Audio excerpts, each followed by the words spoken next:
Alex, you want canned cranberry sauce, or should we make it ourselves? That's my mom. She didn't know about Instacart's family carts, so... Want to make pecan pie this year, yes or no? Oh, and how many boxes of stuffing? So I told her we could just share a family cart and add all our holiday favorites to the same order without losing our voices or our sanity.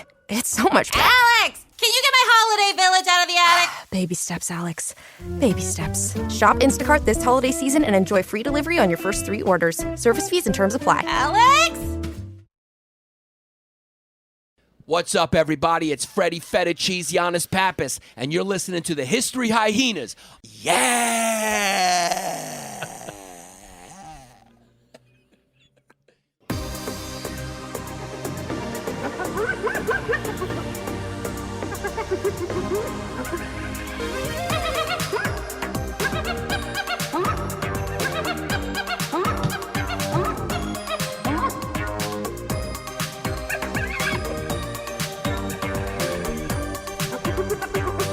It's almost like you can't hear the music.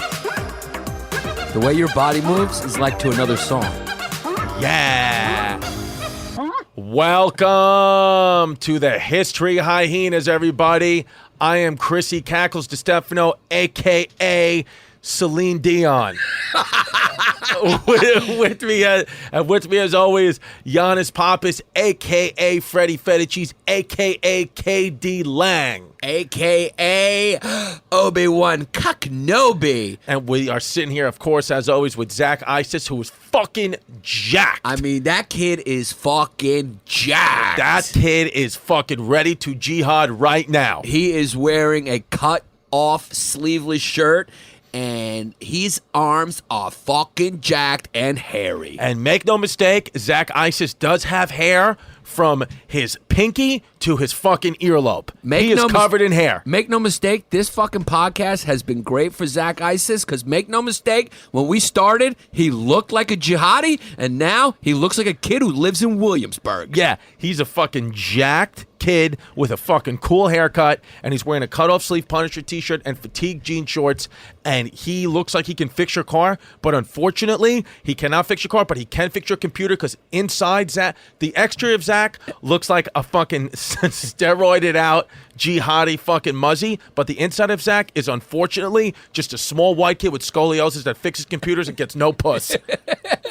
He's looking like a sexy fucking kid right now, and he also picked probably the cleanest hyena backdrop we have had to date. These hyenas all look like they just came out of a bath. Yeah. Zach, make no mistake, if it gets just a few degrees hotter and I come in here one day drunk off White Zinfandel, I will offer to suck your dick in the back room. Make no mistake about that. No mistake. Today, since Chrissy just said he offered to suck dicks, this whole episode is gonna be about the dick region and history. This episode is fucking wild. We are talking about today the history of the eunuch. Okay? If you don't know what a eunuch is, it is a male who was castrated either forcibly or did it voluntarily for either religious purposes or sexual purposes. Or right now you could just walk around Austin, Texas, or Williamsburg, or Greenpoint, or any hipsterized neighborhood that is in your state, and you will see a population of emasculated eunuchs. Yeah! For all intents and purposes, castrated men. Yeah, there were, unfortunately, in history, there were a lot of men who were castrated and cut their balls off, and we'll go through all the histories of it today and all the different methods and shit, and it's going to get fucking wild. But right now, yeah, we do live in a world where if you're on the telephone, you cannot tell if it's a man or a woman, because a lot of men right now are just very emasculated, and they sound like little girls, and that's fine. I'm happy to be living in 2018 amongst them, but make no mistake, if this was ancient Rome and some of the men who are openly straight with wives and children just sat down and talked at court, they would assume that they were eunuchs. Make no mistake. Fortunately, me and Chrissy had the experience the other day where we were hanging out with a bunch of people, and only one of those guys that we were hanging out with was gay. And believe it or not, he was the most masculine guy who was there. Easily. Is a true statement that I just said, and is still blowing my mind till this day because I've been thinking about it for 4 days, and it's 100% true. He was a gay guy. He's as gay can get. He was gay. He was a day one gay a no doubt about it home run gay. So what we mean by that is some people are gay. You know, they're always, everybody's born. If you are gay, you're born that way. But society. There's a spectrum. There's a spectrum, and society can make you go one way or another. Make no mistake, any corner of the world at any time in history, this man that Yannis is talking about would be 100% to the full effect as gay as can be, because he had no chance from day one, and he was a day one gay, or I call it a D1G. And he was the only one who sucked dick, but he was the most manly of the guys there, because the other guys there just kind of, they all talk like this now. And Yeah. I love my girlfriend so much. My girlfriend's so fucking hot. Yeah. When my daughter... Let's go hunting for some fucking pussy tonight. Oh, Chris, you have a daughter? Yeah, I have a daughter too, and I have a son. And what we like to do is sit down in circle time, and they like to just take off my shirt and put goat milk on my nipples and tell daddy that he's a little woman. We are fucking going tomorrow night with the whole family. We got a lot of snacks, and we're going to go down there doing movies in the park, and we're going to watch it, and we got ourselves a whole bottle of Martinelli's sparkling 100% organic apple cider. Yeah, I don't want my son playing football because it's aggressive. He is on the chess team, and you better believe it. Yeah, have you ever really thought about, like, why our dads were so mean to us when we were playing sports? I don't want that same victimhood for my children. Sorry, Melanie, we cannot make it for brunch on Tuesday because I have to do a shift at the co-op. Yeah, hi. My name is Mark, and I am a father of 5, and I feed my family, but I do not have a job. I am a temp, and at any moment during the day, any day of the week, from the hours of 8 a.m. to 4 p.m., you could see me in my, quotes, office, which is the back of a Starbucks. Hi. So, go ahead. I live off all my dad's money. I'm a trust fund baby, and I am a closeted gay. Sorry, I cut you off. It's okay. I don't want to be aggressive and violent towards you, but remember, I am a man. I do have a wife. I do have children, and I am straight. Hi. My name is Damian Steven. Hi. I am a fucking competitive ultimate frisbee player. Oh. And our team is going to the finals. Yeah. And we are doing so good. We beat another co-ed team. That team was called the Wokester Rollerbladers. Yeah. And we are the Erykah Badu's. Yeah. And the Erykah Badu's, they're playing the what did I call it? The Wokester Rollerbladers. Yeah. For the finals. Nobody's keeping score. It's just a victory that we're all out there on the field today. Hi, my name is Elliot Owens, and unfortunately, I watched a show called Ultimate Beastmaster, and there was a host on that show. His name was Chris Distefano, and he was very aggressive, and he had a lot of national pride. And I was watching it with my children, and I tweeted at him, and I said, how am I supposed to watch this stuff with my children with your aggressive behavior? And he tweeted back at me, shut your mouth, you little bitch. And I just felt really sensitive about that, and I don't know how to talk to my children, so I am in therapy. Again, I am a grown man with a family, and I am not gay, but I am in therapy, and I do feel really like that Chris Distefano was insensitive at his tweets, and I don't know what to do. So, yeah, I like frozen yogurt. Well, you got to tweet Ultimate Beastmaster, which you did host last year. I did host that show last year, and I was fired immediately for just being too funny. You were just fired immediately because I said things of your haircut, really. Yeah, that's what it was. I just had the wrong look. I have the wrong white look for post-2016 America. And so this kid, since he's, I'm just going to say his name, Matt Eichhoff. Yeah. Because he tweeted at you. He did tweet at me, so it's in public. He said, thank you, Netflix. And he is from I want to say Grand Rapids, Michigan. Okay. So, first of all, it's ironic that he's saying this to you because his name is Matt Eichhoff. So there is no doubt about it that his ancestors owned slaves or he is the descendant of Nazis or Nazi sympathizers. 1,000%. Make no mistake. So listen, Matt, no matter how sensitive you pretend to be, it will not make up for the fact that your ancestors probably had slaves, you piece of shit. Yeah. So anyway, he says, thank you, Netflix and the producers of Beastmaster for getting rid of Chris Distefano and adding CM Punk as the new USA co-host. The same great show we love now with 50% less ignorance. And my name is Matt Eichhoff, and I 100% am a eunuch. Yeah. Yeah. I am a eunuch. And then Chrissy Cackles replied to him, make no mistake, he said, Matt, Unfortunately, you get excited by a show where volunteer firefighters jump on lily pads through a dragon's mouth. You're a grown man, and it's embarrassing, and I guarantee you get zero puss. And it is what it is, Maddie.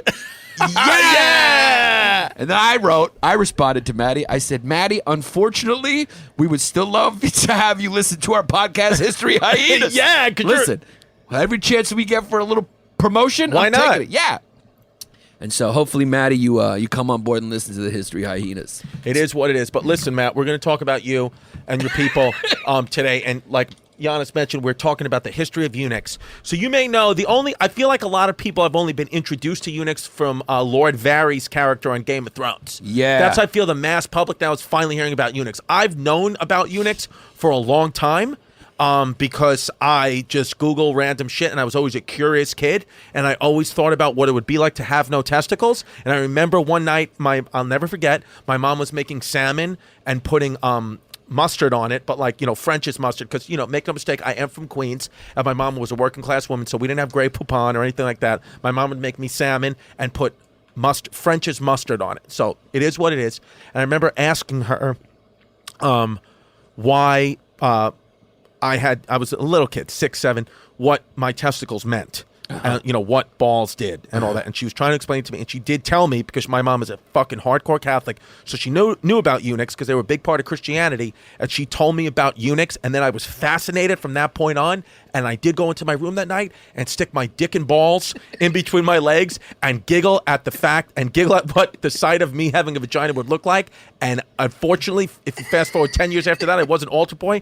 And Father Bill did ask me to go get a extra large cloak, and I did black out, and I do not remember what happened after, but I think you know what happened, and I am in therapy, unfortunately. There is a good chance that you were touched, because let's make no mistake, you were sexually lusted after by Puerto Rican women that lived in your neighborhood. Yep. And Father Bill. Yeah, and you know that because you actually went on a walking tour around my neighborhood of Ridgewood, Queens. Me and Chrissy are having a good time on this planet. We're having a good time with this podcast. So what I did the other day, just for fun, by myself, for no reason, I had a couple of hours to kill, I decided to go to Ridgewood, Queens. Yeah. If you're not living in New York City, which most of you are not, we know we got fans all over the world, Ridgewood, Queens is a working class neighborhood in Queens that Chris Distefano is from. He is a 100% no doubt product of Ridgewood, Queens. Yep. And when you hear the word unfortunately, and it sounds like that just shows you that Queens is so deeply embedded in his soul, and that can only happen in a place like Ridgewood, Queens, which is rammed in between Glamdale and fucking Bushwick, cuz. Yeah. You walk 2 blocks to the south, you got a lot of black kids, and then you walk to the other side, you got fucking retired cops living in Glendale. Yeah. And in the middle, just 49% Puerto Rican, 39% Irish. You got immigrants from Mexico, Venezuela, Poland, a lot of Poles, Serbia, Bosnia. I mean, I walked around that neighborhood for 20 minutes. I heard English twice.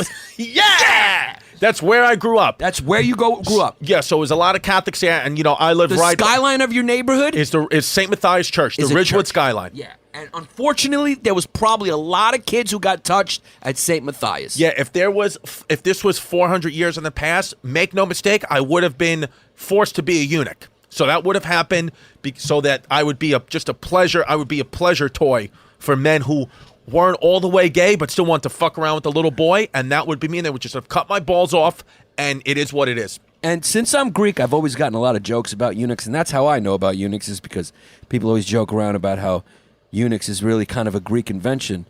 Unfortunately, what we've learned is that eunuchs are kind of ubiquitous.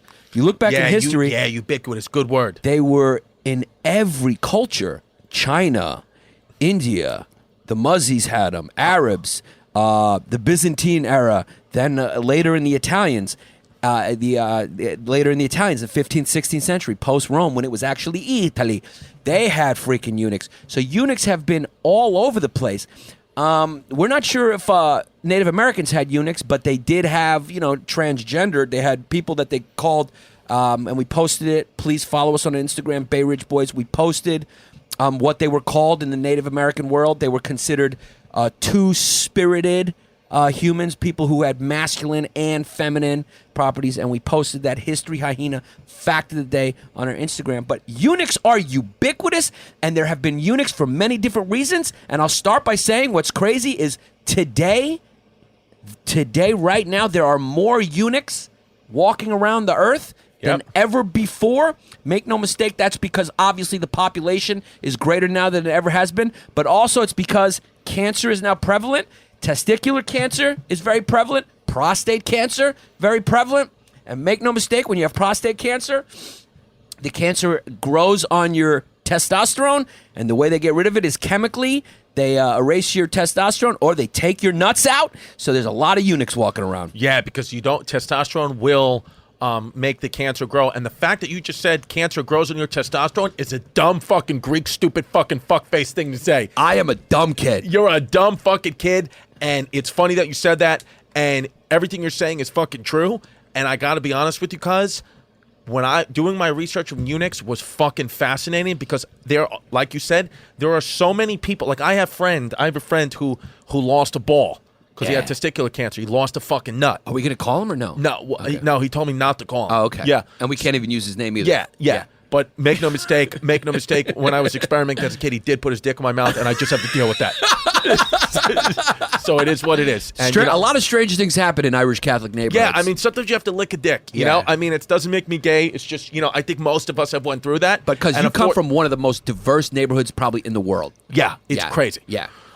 So, he had to get it removed because he had cancer. So he is a eunuch. That is a eunuch is just a person. He still has one ball, though. He still has one ball, but if you have any of your two balls altered or removed in any way, then you fit the definition of a eunuch. Yeah. Make no.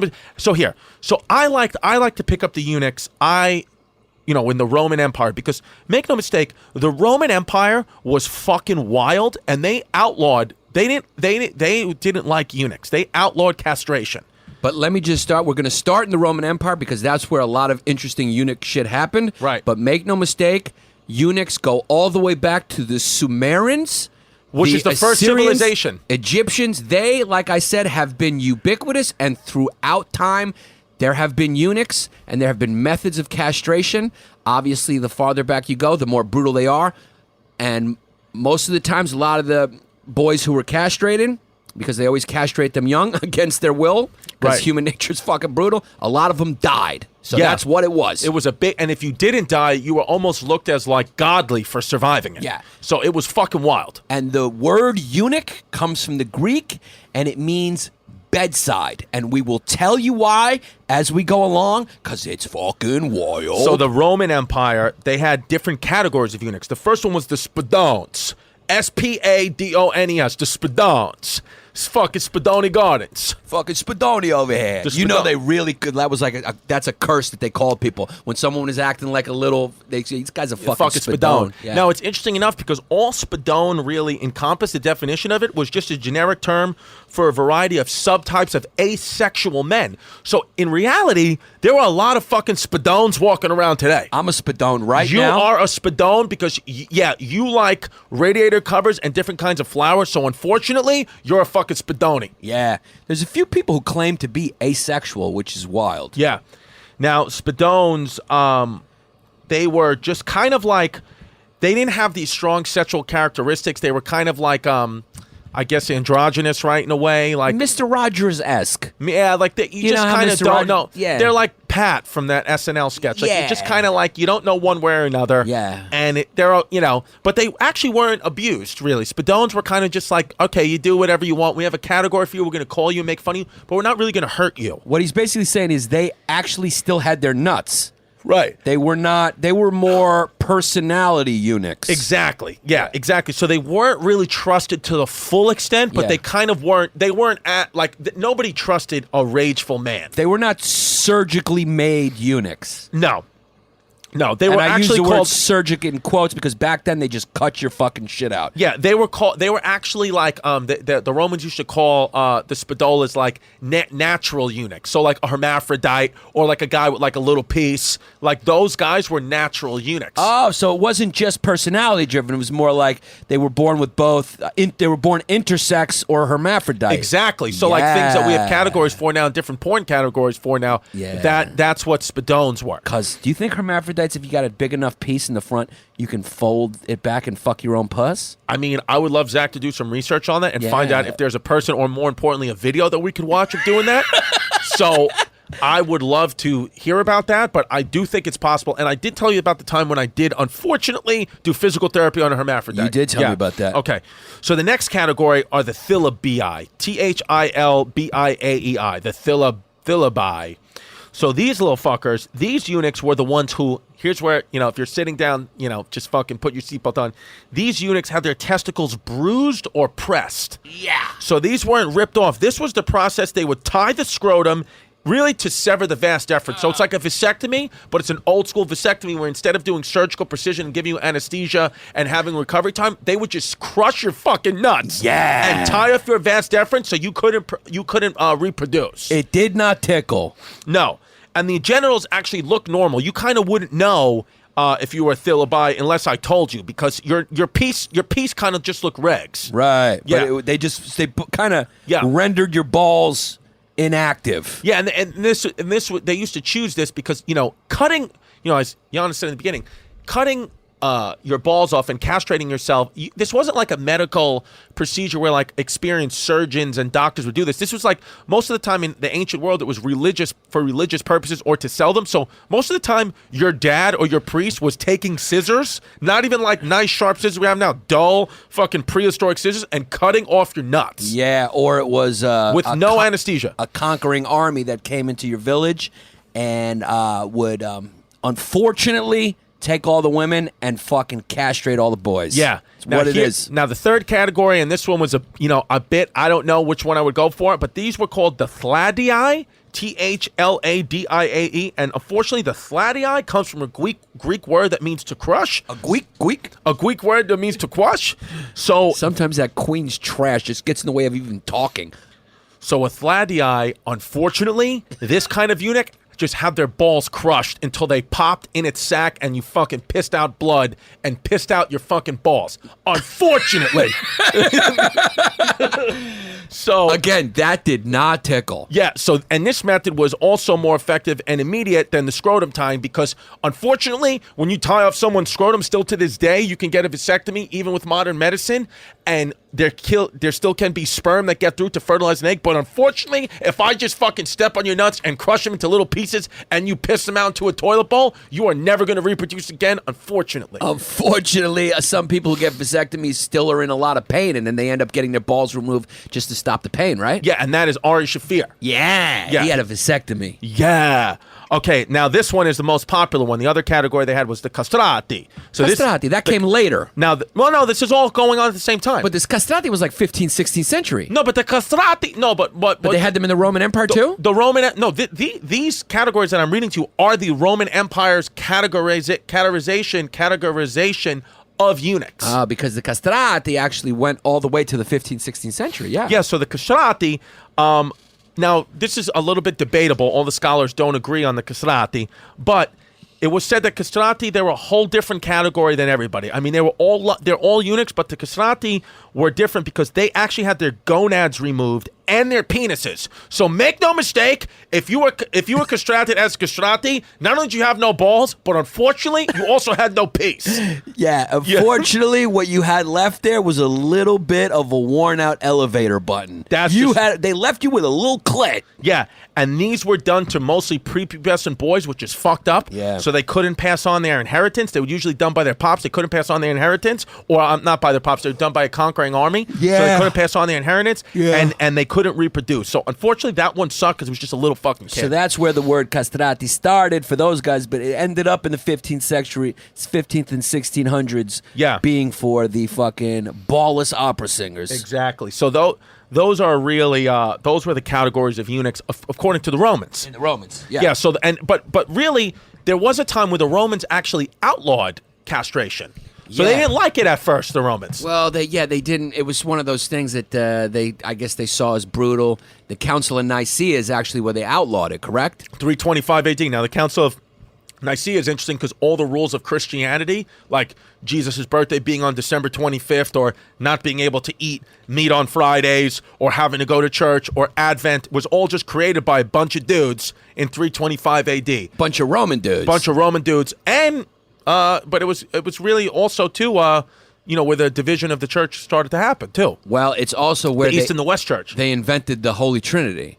That's where they decided the Holy Trinity. The Father, Son, and the Holy Spirit was created at the Council of Nicaea. Guys, make no mistake, I am a Catholic. I do have Catholic tattoos. On my body, but make no mistake, in 325 AD at the Council of Nicaea, Christianity was just decided by a few men, okay? It was not divine intervention. It was just a few Roman dudes that sat in Nicaea and just decided what the rules of Christianity would be. And there's a lot of, the Bibles were chosen, the readings were chosen, all the definitions of and the kind of what would go into the religion was all just chosen. So make no mistake, Christianity is an invention of a few men in 325 AD. That's the truth. And make no mistake, you are never, ever, ever going to say that again to your mom. There's no point to that. Your mom is a Catholic girl from Ridgewood. Her and Aunt Eileen will be Catholic till the day they die. And unfortunately, if my mother did listen to this episode of the podcast, she would take what I just said and understand that it is fact, because her son does have a doctorate degree and he does do his research, and it would be a lot for her to take. So she would unfortunately go down to the corner store, the bodega on the corner, where she has been running a tab since 1986, and get a 6-pack of Heineken and drink until she passes out. Her and Aunt Eileen like to have a couple beers on a Saturday night, no? Yeah, they drink a couple of beers and they put different outfits on my daughter, and there have been times when my Aunt Eileen has got so smashed where she put my daughter's diapers on her head and took pictures of it. Aunt Eileen also has emphysema, but she's still smoking cigarettes. Yeah! The Distefano household is fucking wild. She also, at one point, you know what I mean, had a husband who had a family someplace else. What are you going to do? Unfortunately, we may have to edit this part of the podcast That's why, out. while I was saying it, I was going, you know what? That's probably not going to be on the podcast. Yeah. Zach, can you make a note? We're editing that part out. Zach is fucking right now doing CrossFit. Yeah. Zach looks fucking jacked. I really want to tell the story.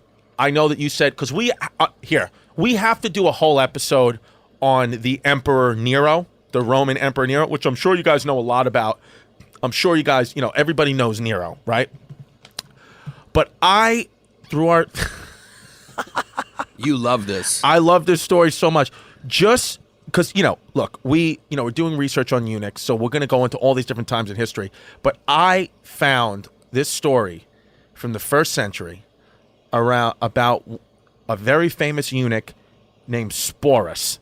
Sporus. Now, it's safe to say this kid had a little bit of a rough life that didn't stop. He had a rough life. This story that I'm about to tell you is about Sporus' rough life, but also about the fucking complete insanity of Nero. So make no mistake, what I'm about to tell you guys is fucking wild and is 100% true, unfortunately. Okay, so like I said, castration was a big no-no under Roman law in the 1st century. You just couldn't do it. It was outlawed. But then Nero comes along, and understand one thing about Nero, he did not give a fuck about laws. No. He lived life in his own fucking lane. You think Donald Trump doesn't give a fuck about what he says about him? Times that by 1,000,000. Yeah, Nero. Okay, so Nero saw himself above the law, and he just decided to castrate Sporus. Yeah. Sporus, now don't... Make no mistake, Sporus was just some Roman kid, Roman teenager walking around the streets of Rome, and was just pulled off the street and castrated immediately. He was probably a really cute kid. Yeah, well, here's what happened. So, people really don't know about Sporus' background, except that he was a young man who, Nero just liked and probably thought he was cute. So, Nero decides to castrate Sporus and then listen to what I'm about to tell you. Nero decides to castrate Sporus, who's a guy, of course, and then make Sporus his wife. So Nero just said, I'm all of a sudden going to castrate a man. I'm not openly gay, but I'm going to make Sporus my fucking wife. And I'm the emperor of Rome, and you could do nothing.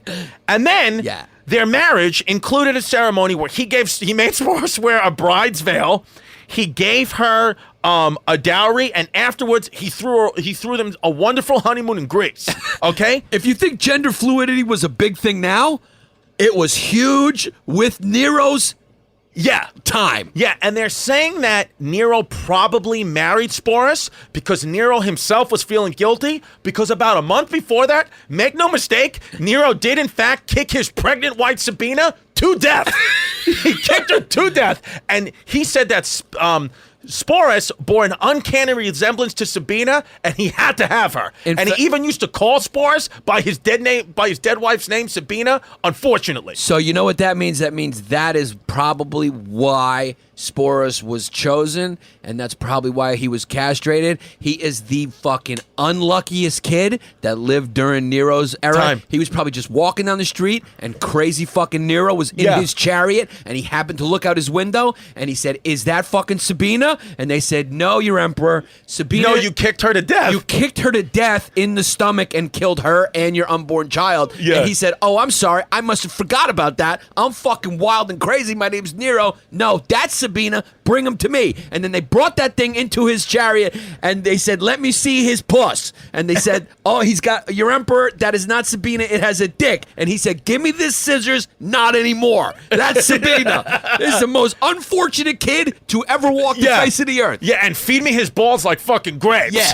You telling me he's not Sabina? Give me scissors. Now he is. Yeah, and here's how fucking wild Nero was. This podcast is not about Nero. We will get back to Eunuchs shortly, but I just need to tell you a sidebar about how fucking wild Nero was. So I told you that he just randomly picked Sporus off the street, cut his nuts off, and said, "Now you're my wife." But make no mistake, Nero also did marry 2 other men in his life, and they were not castrated in those marriages because Nero wanted to be the wife.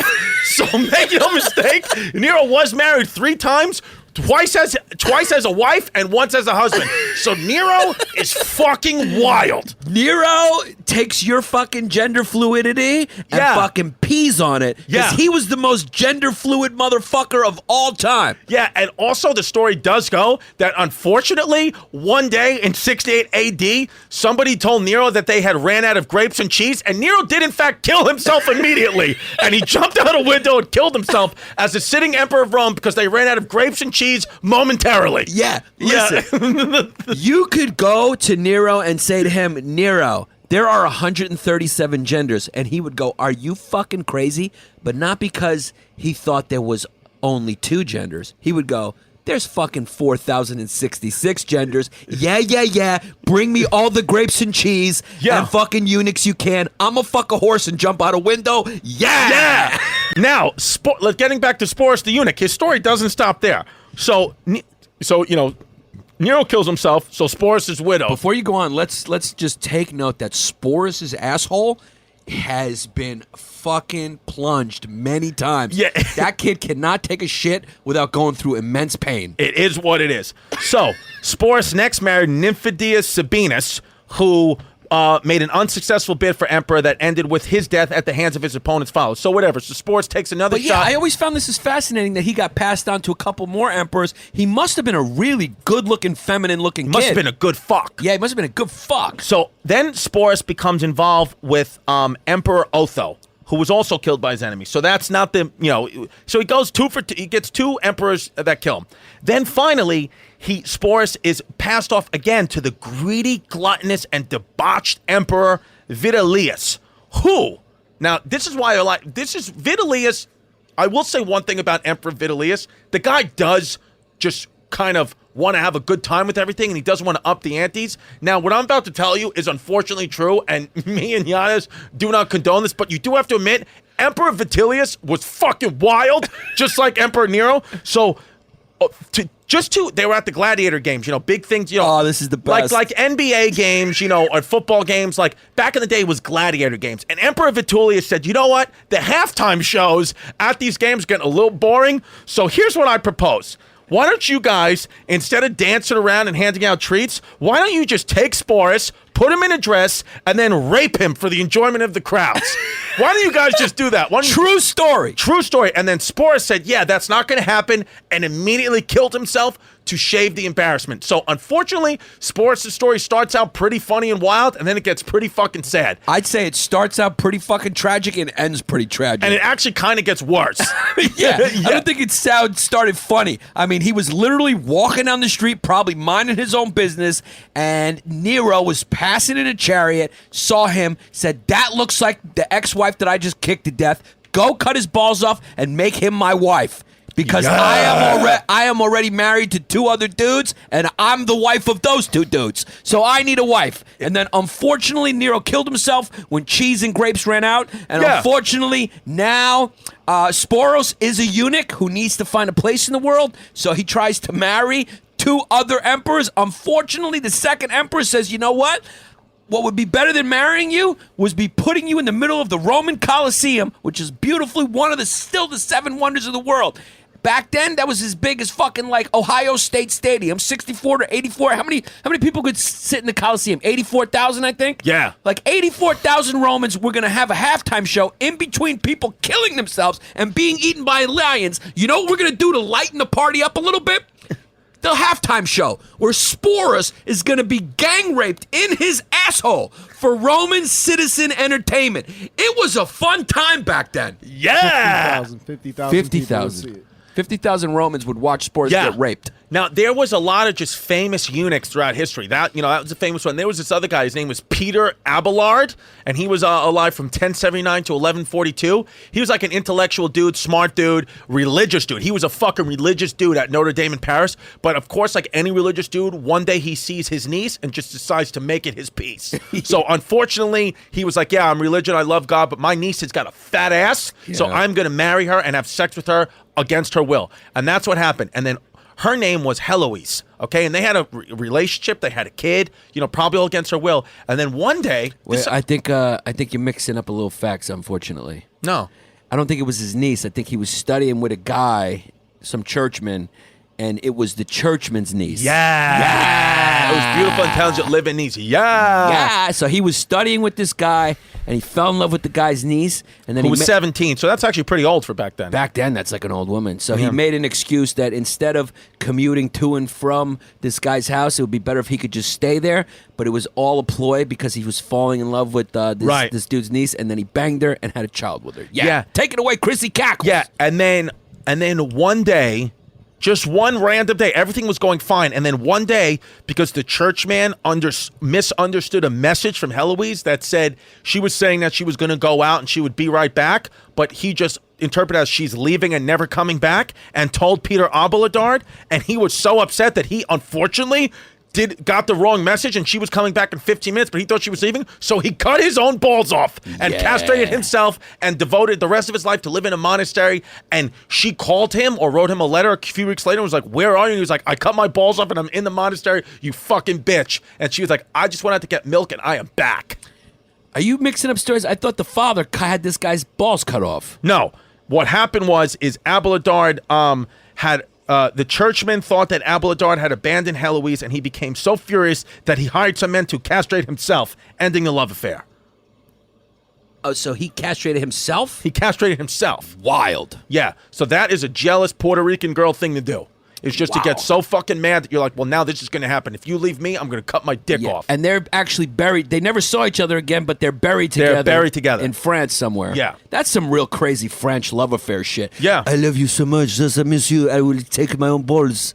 I will take my own balls. I will remove my own balls from fucking...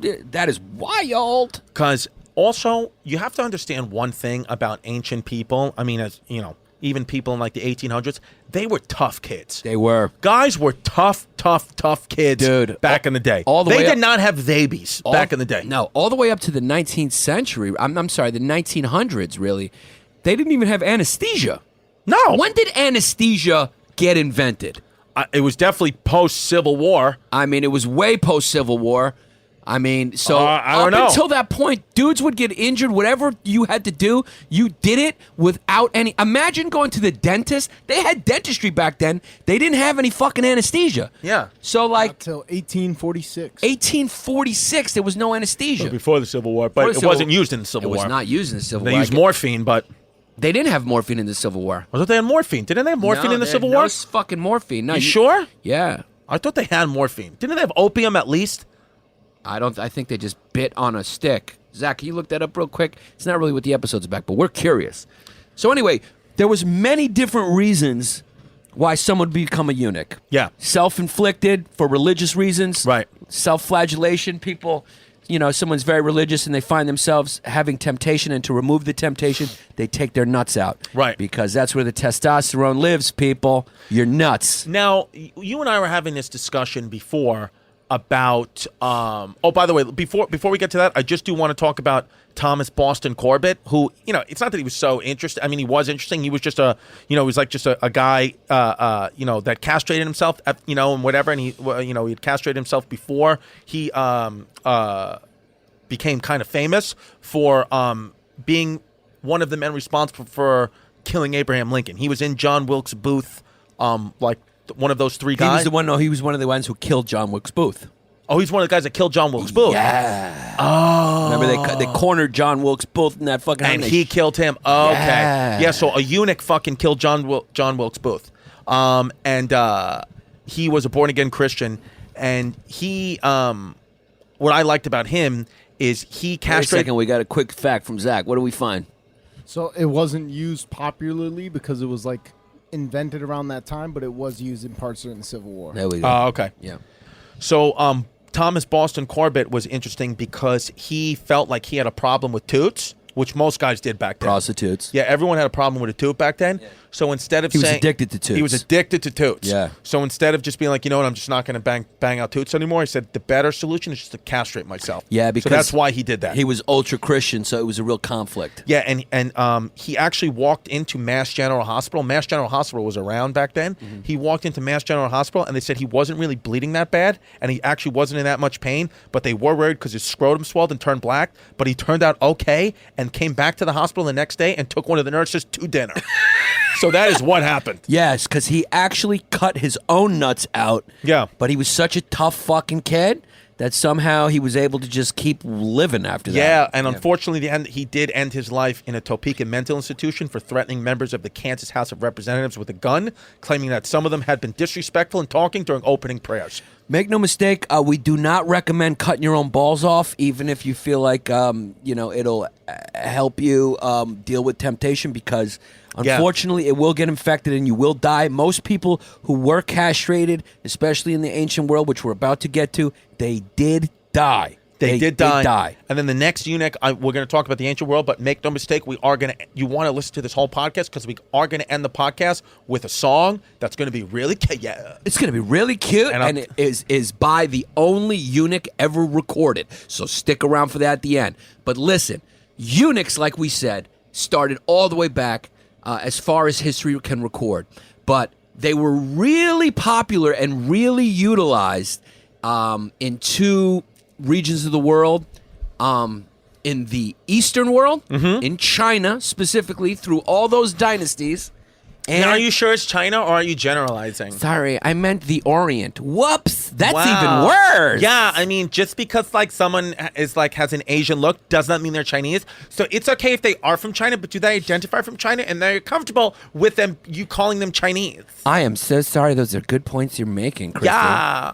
So the Chinese, throughout all their dynasties, and we're not going to go through all of them, that's another episode, but eunuchs were highly touted, highly coveted as advisors to the emperors. Right. And the reason why they were sought after so much as eunuchs specifically is because the emperors felt like if their advisors were eunuchs, Right. they would be more loyal to the emperors because they had no family line, no aggressive instinct to pursue a family line, and they would be loyal most to the emperor because what's been taken from them is the source of the deepest drive we all have to spread our own. Sexual predator. Sexual.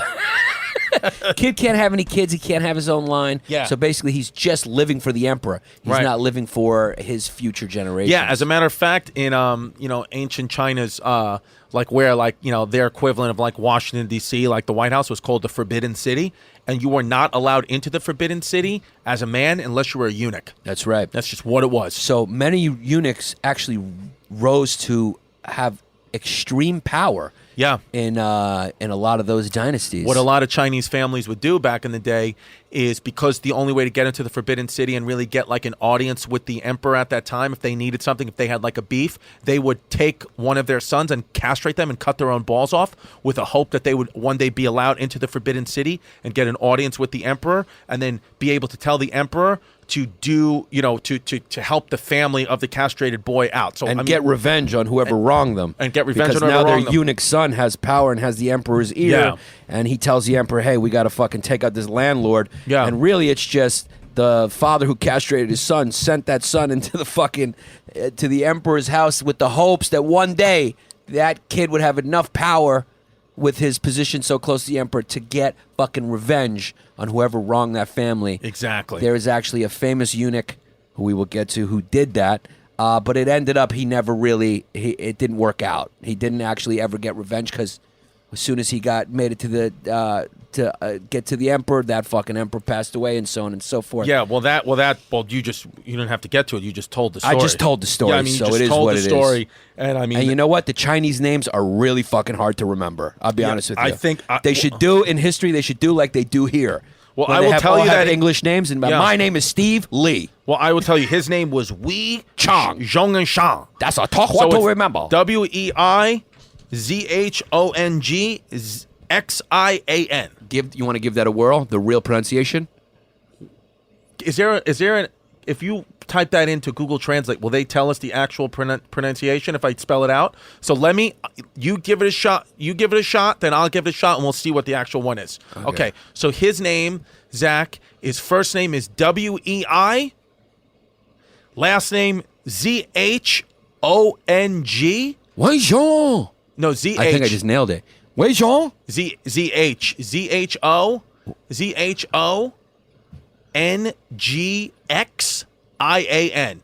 Yeah. Wei Zhong. There we go. Let's see how you. Wei Zhong Jiang. I'm gonna say Wei Zhong Xian. Wei Zhong Jiang. Where's Des Bishop? I'm gonna say Wei Zhong Jiang. Let's see. How Why? to Because he pronounce? speaks Chinese, right? He speak Chinese. Let's see. Pronunciation. How Pronounce to pronounce? Kiwi. No. What? Yeah, Catalan pronunciation is fine. Wei Zhong Xian. Me, neither one of us were Wei right. Zhong Xian. Try Wei again. Zhong Xian.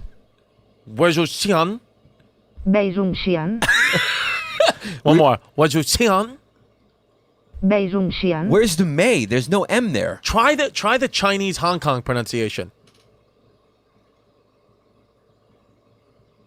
All right, try the Chinese China pronunciation. None of them work except for the Catalan. Yeah, I guess Wei Zhong Xian. What's the Danish pronunciation? Yeah. Wei Zhong Xian. Wow. Wei Zhong Xian haben wir. Wei Zhong Xian. Because we may be the first people of all 8 billion people on our planet to ever fucking try to get the Danish pronunciation of Wei Zhong Xian. How about the Taiwan? How about the Taiwanese pronunciation?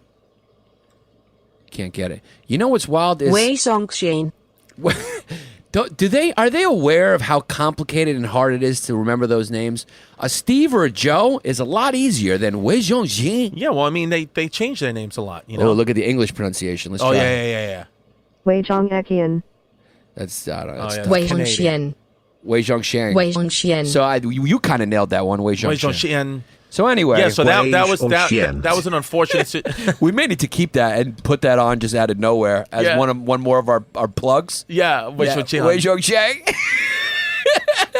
That should be in like the opening like montage of our show. Wei Zhong Xian. Yeah. So unfortunately for that kid, you know, he cut his piece off. Well, his father cut his His father cut his piece off because his father had beef with his neighbors, and then unfortunately the emperor, after 3 weeks into his surge, after he woke up, the emperor died. So, Yeah. the new emperor didn't care. So the cat made it all the way to the emperor's side to be his advisor, and then the emperor fucking died. So that kid, he never got revenge for his family. What are you going to do? You know, So you take a that's chance. Sometimes you swing and you miss. Because Yeah. you win some, you lose some. But that's hilarious. That's hilarious. That's how brutal history was. That a father was like, you know what? To get revenge on this beef I have, I am going to cut my son's balls off in the hopes that maybe he will be picked to be an advisor to the most powerful man in this region. Yeah. What a wild thing. That's not really a good dad. Like, that kid's going to have a lot of issues that therapy will not be able to solve. Yeah, like he's going to walk in and be like, I have some issues with my dad. He cut my nuts out. Yeah, well, here's the thing. My dad, I've told you guys on podcasts before, was a compulsive gambler and still is a compulsive gambler, and did unfortunately bet $800, which was pretty close to my mom's life savings at the time, on my gender. He bet $800 and paid up to his friends that I was going to have a vagina, and I did, in fact, come out with a dick and balls. But at least my dad did not turn around and cut my balls off immediately to win the bet. Hold on. Wei Zhong Xian. Wei Zhong Xian. You gotta have that ready. That's good. We're gonna have that for future episodes. Yeah. Wei Zhong Xian. There are 600,000 men in North America just Right now? Right now that are living as eunuchs for medical reasons. And you would never know. You never know. And No one's ever going to just come forward with that info. The vast majority of them, are afflicted with prostate cancer. Of course, or testicular. Yeah. So that's that's how they treat it, really. Yeah. And they do that either by, like we said, taking it out, taking the actual nuts out, they're surgically removed, or chemically, they do it with drugs. They're anti-androgen drugs. Okay. Anti-androgen. Yeah, and, that's shutting down the gonads. Yeah, and they do it with an injection of the female birth control drug Depo-Provera. Because how bad do you want to get Depo-Provera in your veins? Because you know you want to get on Depo-Provera right now. Yeah. I may go lie and say I have prostate cancer just so I can get my Depo-Provera shot. Yeah. Because, make no mistake, the castration process back in the day, like with Wei Zhong Xian and other people like him, that you would cut your balls off and then you would stick a piece of bamboo in your wound. Yeah. My question is, when you get these shots nowadays, you lose muscle and you grow fat. You grow tits. Yeah, you grow tats. Yeah, well, that I think I would imagine that, some people who are undergoing like gender reassignment surgery probably take that. Or maybe there's another product like that elicits the same results. It's probable. Well, make no mistake, there is a difference. It's eunuchs are not the same as transgendered people. No. Eunuchs are not transgendered. Eunuchs don't have any sexuality anymore. They have no sex drive. They're just men without balls. Their balls are taken away from them. And as a result, they can't bust even get an erection. Not even busting up. You can't get an erection. Can't get an erection. You can get, it's very weak if it happens, but most likely it just won't happen. Yeah. Anymore. It's just taken from you. And there was a big correlation between eunuchs and suicide. Yeah, but it's interesting. Before we keep going back in time, it seems that, actually, this is back in time a little bit, but a lot of guys who are pedophiles, and I guess still have sort of a conscience, will castrate themselves. Will castrate themselves. And a lot of them report that it helps. It helps a lot. It helps a lot. Or guys who love toots too much, Yeah, we've talked about those. We gave an example. Those but the pedophiles, that's interesting, and you had a good point. Your kind of pitch is, if you get convicted of pedophilia, why not just have to legally be castrated by the government? Well, the thing that made me think about that is because it's a good point. There's a lot of people, based on the study I read, that some of them report that it helps. It actually gives them some relief to know that they can't act on that desire, so it's pointless. Yeah, I believe pedophilia is just one of those things that maybe that's the cure. That's the cure. It's either you put them in, prison will not reform them, so here are your two options. Because, everybody wants to keep their kids safe, and unfortunately, these are the only two. Either we take the more humane way, which I would be a big advocate for, and I would love to castrate them against their will. You have to do it. I'm sorry. You, unfortunately, whatever happened in your brain now, you like children, and it sucks, and I know it's painful, and I know you cannot control it, but this is a modern society, so we do have to take your balls in an effort to try to curb your appetite for our children. Or we're going to take you to an island, maybe one of the islands off the coast of North Carolina. There's a lot of islands there, or maybe a nice Hawaiian island, and we will shoot you in the head and throw you in a fucking mass grave. Those are your two choices. Those are your two choices. So either you lose your balls or you lose your head. Because unfortunately, I can't we can't have our children around the pedophiles. And I know it's not your fault. And I know you were probably molested by your parents and it caused this thing and that all sucks. Whatever. But unfortunately, it's either you lose your balls or we put you in a mass grave. So you pick. I mean, I like the idea, especially if the ones who've done it report that, A, it helps. But the thing I'd be scared of, obviously, is that, people would be getting their dicks cut off and they were like falsely accused or something like that. So that's a problem. So it has to be hard, concrete It'd have evidence. to be like really like foolproof. So maybe not every case, but like the ones that are like first degree Yeah. sodomy of a child. Yeah, you now, gotta get rid of it. And go to prison. Yeah, it's crazy that there is a subculture now that's called the Cutters. They call themselves the Cutters. Sounds like a good And music group. these are dudes who are willing to perform underground genital castrations, and they actually like it, and they get off on it. They get off on getting their balls cut off or cutting others? Other people's balls off, and in some cases, cutting their own balls off. So some of them cut their own balls off first. The human brain is fucking wild. Jesus Christ, this is a real... Every time we do an episode, I just can't believe how fucking wild we are. Humans are more interesting than the universe. Make no mistake that Nero... The Emperor Nero was one of the most wild men to ever live for hundreds and hundreds and hundreds of years. And make no mistake, in your neighborhood, probably right now, there are hundreds of people who are just like Nero, cutting each other's balls off in the backfields and alleys of your neighborhood. So make no mistake, Nero still exists today in the subculture of the Cutters. Yeah. So these people, they obviously perform these surgeries without a license.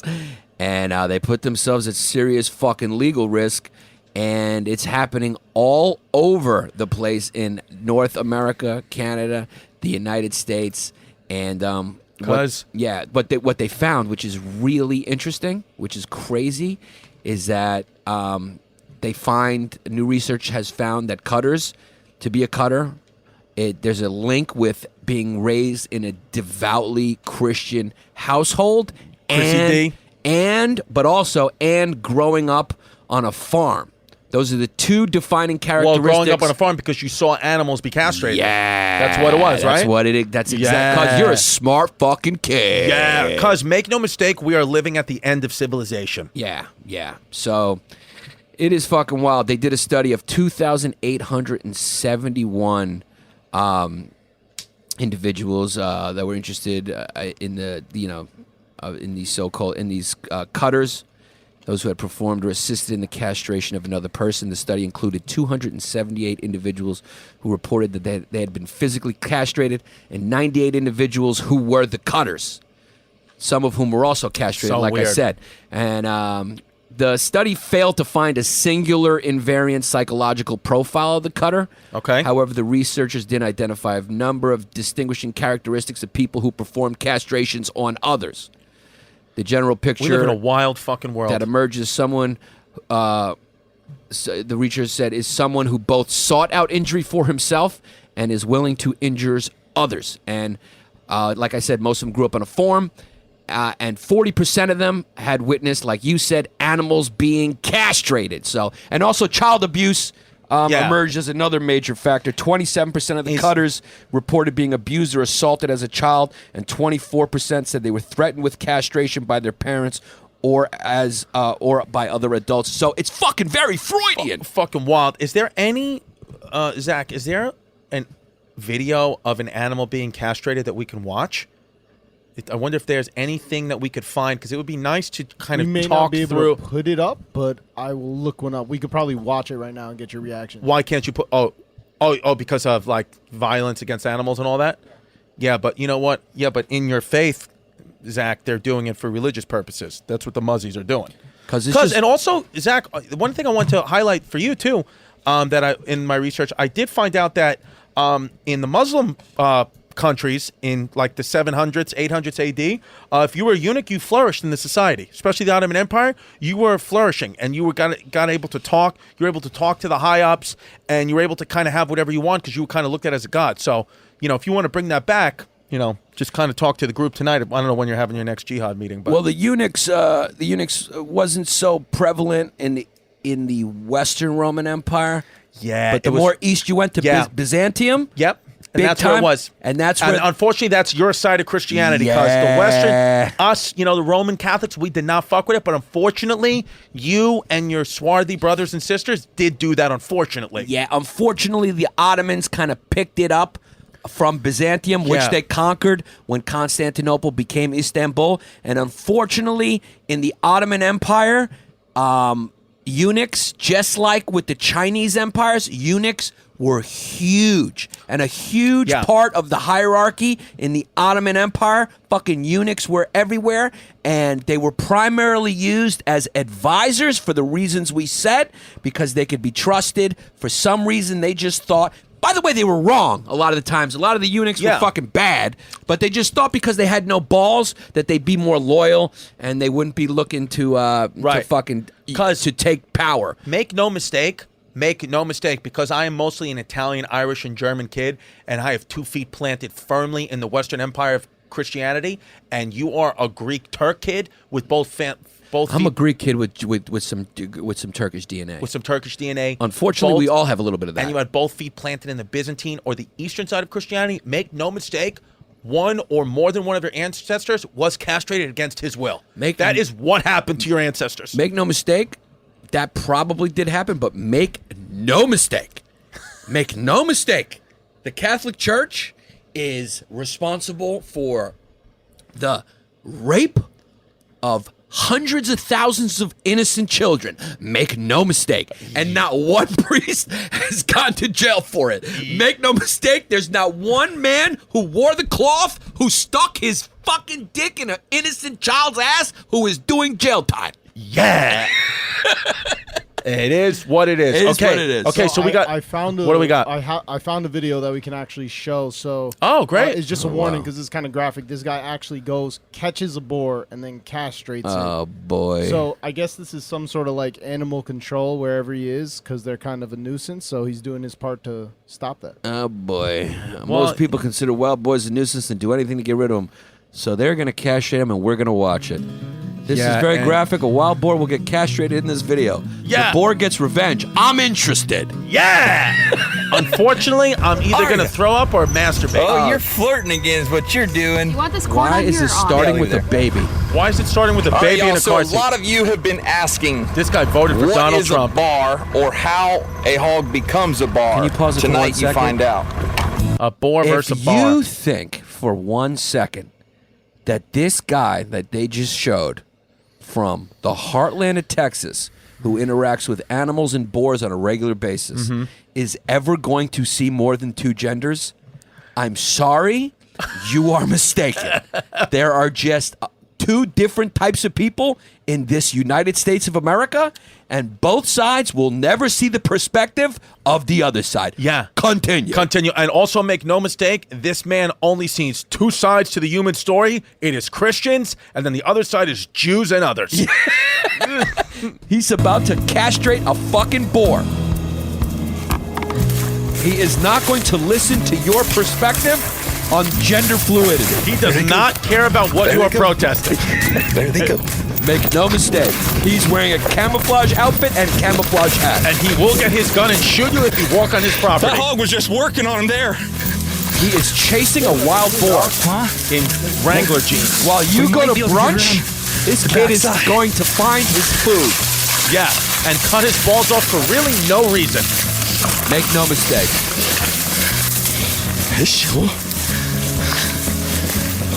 They are chasing a wild boar on foot, like our ancestors used to do. Go to your right, Rafe. There's 2 guys. Where are they? Fucking cornfields? You don't even have to look it up, Zach. I'm assuming it's Texas. It's North Carolina or it's Texas. Gotta be Carolina or Texas. I mean, whatever. That is some noisy brush. Oh, it's a woman. Oh, it's a woman. And she's Ladies and freaking gentlemen, smoking. this is Rafe Edwards, straight out of Okeechobee, Florida. He's a professional swine Same hunter. shit. Of course. This is Chris from North Georgia. Wow.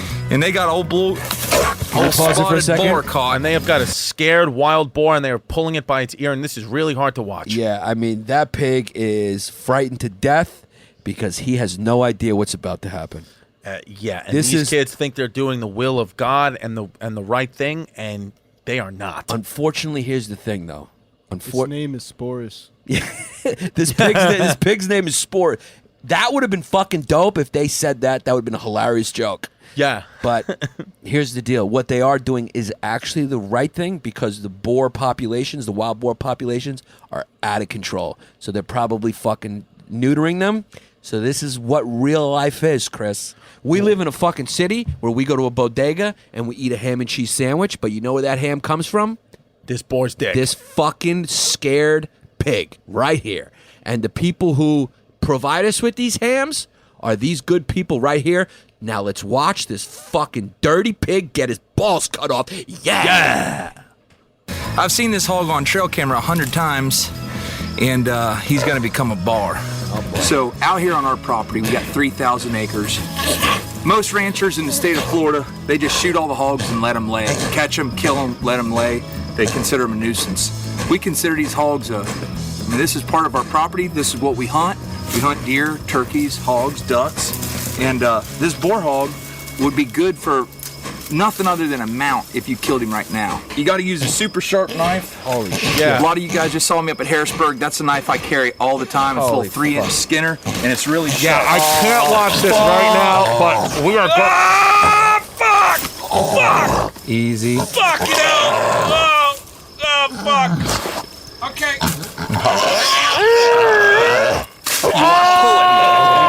You don't want to. And this tail, I don't cut the whole tail. I just cut the tip, just like that.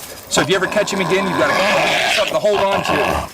Pull this right here. He cut his testicles right out and is squeezing ball by ball out. There. Yeah. See, it's not bleeding. Not bleeding at all. Guy's a professional. The music. And a lot of people will clip their ears as well on the tip. I don't mark their ears at all because I want them to have full ears in case we ever catch them with dogs again. The dogs can catch. And as you can see, this hog ain't hurt. He's not squealing. But in a matter of no time, in just the next few months, that shield, he's got a shield right here. Not really. He'll lose that shield, he'll start building up a layer of fat, and he'll become a great hog to eat. He'll become a bar. Now, we're gonna let him go. Oh, please fucking bite this motherfucker. And you got to make sure you get all your rope off your hog. He's not even bleeding. bleeding. Look If at you leave that. any rope on the hog, it'll cut into his leg and then eventually kill him of infection. Now I'm gonna sit. You ain't got to go anywhere, honey. Just hold it right there. I'm holding it. Go ahead. Wow. I'll hold it in fight. Damn, dog. That hog just came to me. You got another one? You said not to go anywhere. Same That one hog just came came to me, back. bit me on the leg. Did he not? Did he really? Look at him cut my leg right here. Yeah, he got revenge. Yeah! He came back and bit him on the leg. Then you take my balls, you know what? At least I'm getting a fucking bite. Then they stabbed it in the head. Unfortunately, these guys are real men. Unfortunately. That was probably, That was I'm 10 not out of gonna lie 10 to you, hard to watch. 10 out of 10 hard to watch. I actually couldn't watch it because make no mistake, they did make a slice in his nutsack and pop ball by ball out of his nuts. So I guess that's exactly how it was done to some people. Now, that was fucking the most wild thing we've ever watched. Even Zach couldn't look at it, and Yeah. Zach wants to drink the blood of infidels. Was that tough for you to watch, Zach? Well, I don't eat pork, so. Yeah, there you go. That's right. Oh, that was rough. But believe it or not, eunuchs in the Ottoman Empire, they had eunuchs they would get from the Caucasus. Those were what they called their white eunuchs, the Caucasus and the Balkans. And then they would get their black eunuchs from Sub-Sahara, from Ethiopia. And those were the two types of eunuchs they would get. And they would fucking castrate them. And at first, the white eunuchs would rise to higher positions of power.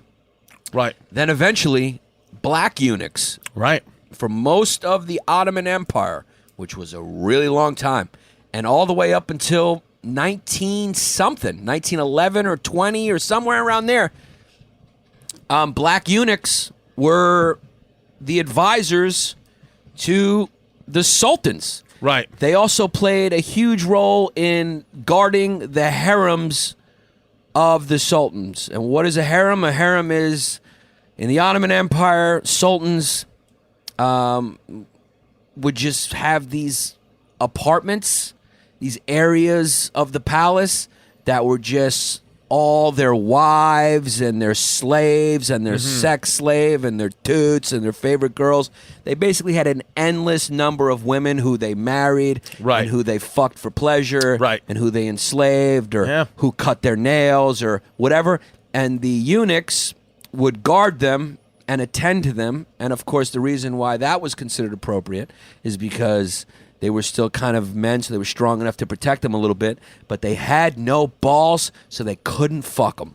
It is what it is. It is what it is. So, yeah. So, unfortunately, eunuchs throughout history have existed, and they still exist, and they will continue to exist. But make no mistake, that video that I just watched of a wild boar getting his balls cut out has changed me as a human being. Make no mistake, boys and girls. You could actually look up a photograph of a black eunuch from the Ottoman Empire. His name was Pascal Seba. And he was known as the chief black eunuch. Yeah, and the picture's from the 1870s. And you can actually Google that picture of Pascal Seba. Yeah, so, I fucking I don't know. I honestly think the only thing to do right now is to end this podcast on a song from a eunuch, because I can't go on. I mean, it's tough. I literally can't go on. So I want to play a song for you guys in a minute here by Alessandro Moreschi, who was the last known eunuch to perform in the Sistine Chapel Choir and the only eunuch that we've ever heard sing who was a eunuch from, like, the olden times, and it was a eunuch for religious reasons, that we've ever even heard his voice recorded. Well, no, they used to cut him out for singing reasons. Yeah. So this is the castrati in the 15th and 16th century. This guy was all the way, when was he? The 1901. 1901, so we can hear his voice. And so the opera singers, they called these castrati. These guys cut their balls off so they can hit high notes and sing really beautiful opera. And be honest with you, this guy can fucking blow. This guy can fucking blow. And Cuzzies, we're going to play this for you for the general public. But if you like this episode and you like the History Hyenas, you need to go on patreon.com/Bay Ridge Boys and be a part of the matriarchy, and tell your friends to be a part of the matriarchy, because we got a lot of videos coming up there, and we're going to be talking more about eunuchs and other fucking wild shit. But it was only for our Patreon members, because there's a lot of shit that we can't say in public that we can only tell to our community, and that's where we say it. And it's fucking wild. And join our Patreon. We're going to be doing a Patreon-only episode where we delve deeper into a few wild facts about freaking eunuchs. Patreon.com/Bay Ridge Boys. Enjoy the beautiful angelic voice of the only eunuch ever recorded singing, Alessandro Moreschi.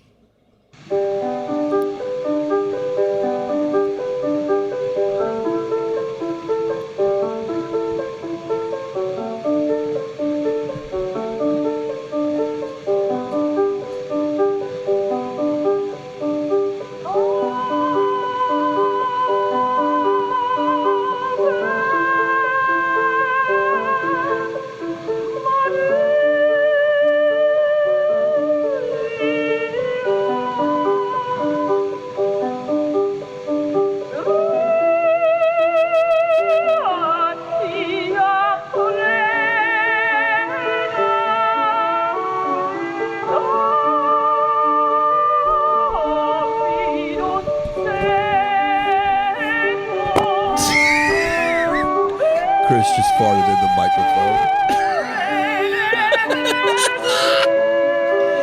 That could be the only time in history where a eunuch sang while a man farted. History Hyenas